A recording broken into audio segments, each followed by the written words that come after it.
പിന്നിലേക്ക് നമ്മൾ ചെല്ലുമ്പോൾ ആ വലിയൊരു ഗേറ്റ് നമ്മൾ കാണുകയാണ്. ആ ഗേറ്റിലൂടെ നമ്മൾ ഇങ്ങനെ കയറിപ്പോകുന്നു. വിശാലമായി പരന്ന് കിടക്കുന്ന ആ നഗരിയിലേക്ക് അൽഹംദുലില്ലാ നമ്മൾ കയറി ചെല്ലുമ്പോൾ രണ്ടാമതൊരു ഗേറ്റ് കൂടി നമ്മൾ കാണാൻ പോവുകയാണ്. അതാ കാണുന്നു ആ രണ്ടാമത്തെ ഗേറ്റ്. ആ ഗേറ്റിലൂടെ നമ്മൾ കയറി ചെല്ലുമ്പോൾ രണ്ട് ഭാഗങ്ങളായിക്കൊണ്ട് ക്വിക്ക് രജിസ്ട്രേഷൻ കൗണ്ടർ നമ്മൾ കാണുന്നു. ആ കൗണ്ടറിലേക്ക് നമ്മൾ ചെന്ന് കഴിഞ്ഞാൽ നമ്മുടെ ആ ബാഡ്ജ് നമ്മൾ കാണിച്ചു കൊടുക്കുന്നു. ബാഡ്ജ് കാണിച്ചു കൊടുക്കുമ്പോൾ സ്കാൻ ചെയ്യുന്നു. ഉടൻ തന്നെ കയറിപ്പോകുന്നു. അവിടെ താമസങ്ങളില്ല. 33,313 ആളുകൾക്ക് യഥേഷ്ടം വളരെ സുഖകരമായ രീതിയിൽ നമ്മുടെ പവലിയൻ്റെ ഉള്ളിലേക്ക് കയറി ചെല്ലാൻ കഴിയുന്നു. രജിസ്ട്രേഷൻ ചെയ്യുന്ന രീതി നമ്മുടെ ബാഡ്ജിലെ QR കോഡ് സ്കാൻ ചെയ്തുകൊണ്ടാണ് നമ്മൾ ഉള്ളിലേക്ക് കയറുന്നത്. അങ്ങനെ നമ്മൾ ഉള്ളിലേക്ക് കയറി ചെല്ലുകയാണ്. ആ ക്യാമ്പിൻ്റെ വിശാലമായ ഗ്രൗണ്ടിൻ്റെ ഉള്ളിലേക്ക് നമ്മൾ കയറി ചെല്ലുന്നു.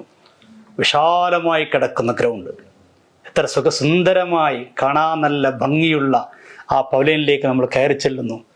എന്തായിരിക്കും ആ രംഗം നിങ്ങൾ ആലോചിച്ച് നോക്കുക. 33,313 ആളുകൾക്ക് ഇരിക്കാൻ വിശാലമായ സൗകര്യം ഒരുക്കിയിരിക്കുന്നു. എല്ലാവർക്കും ഇരിക്കാൻ ചെയറുകൾ തയ്യാറാക്കിയിരിക്കുന്നു. സുന്ദരമായ രീതിയിൽ കേൾക്കാനും കാണാനുമുള്ള എല്ലാ സൗകര്യങ്ങളും ഒരുക്കിയിരിക്കുന്നു.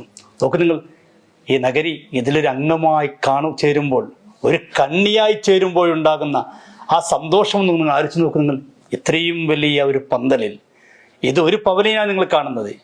ഇതുപോലെ രണ്ട് ഭാഗത്തും ഓരോ പവലിയനുണ്ട്. അങ്ങനെ മൊത്തം 313 ക്ലസ്റ്ററുകൾക്കുള്ള വിശാലമായ ഒരു പവലിയൻ, വിശാലമായ സ്റ്റേജ്.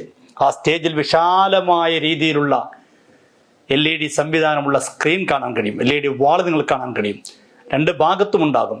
സ്റ്റേജിൽ നോക്കി കഴിഞ്ഞാൽ ഈ 3 പവലിയനുകളും കൃത്യമായ രീതിയിൽ നമുക്ക് കാണാൻ കഴിയുന്ന രീതിയിലുള്ള പവലിയനുകൾ. ആ പവലിയൻ്റെ പ്രത്യേകത ഉണ്ട്, തൂണുകൾ വളരെ കുറവാണ്. തടസ്സമില്ലാത്ത രീതിയിൽ വിശാലമായ രീതിയിൽ കാണാൻ പറ്റുന്ന പവലിയൻ. അതോടൊപ്പം തന്നെ നോക്ക് നിങ്ങൾ, വലിയ ഫാനുകൾ. നമ്മൾ സാധാരണയൊക്കെ ഫേസ്ബുക്കിലും മറ്റേ കാണുന്ന പല സ്ഥലങ്ങളിലുമുള്ള അപൂർവമായിട്ട് കാണുന്ന വലിയ ഫാനുകൾ ഫിറ്റ് ചെയ്തിരിക്കുന്നു. അതിൻ്റെ പുറത്ത് ചെറിയ ചെറിയ ഫാനുകൾ. എല്ലാ ഭാഗത്തുനിന്നും കാണാൻ പറ്റുന്ന രീതിയിൽ വലിയ LED വാളുകൾ.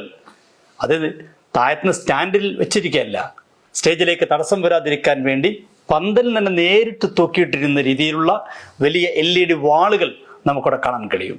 അങ്ങനെ എവിടെ ഇരുന്നു കൊണ്ടും കാണാൻ പറ്റുന്ന രീതിയിൽ, എല്ലാവർക്കും ഒരേപോലെ കേൾക്കാവുന്ന രീതിയിൽ വിശാലമായ രീതിയിലുള്ള ഒരു പവലിയനിലേക്കാണ് നമ്മൾ കയറി ചെല്ലാൻ പോകുന്നത്.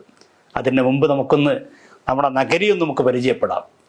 ഈ കാണുന്നതാണ് വിശാലമായ നമ്മുടെ ക്യാമ്പ് സൈറ്റ് എന്ന് പറയുന്നത്.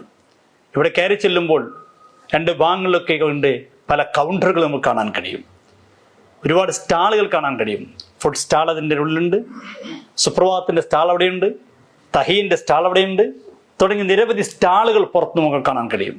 അങ്ങനെയാണ് നമ്മൾ ഉള്ളിലേക്ക് ചെല്ലുന്നത്.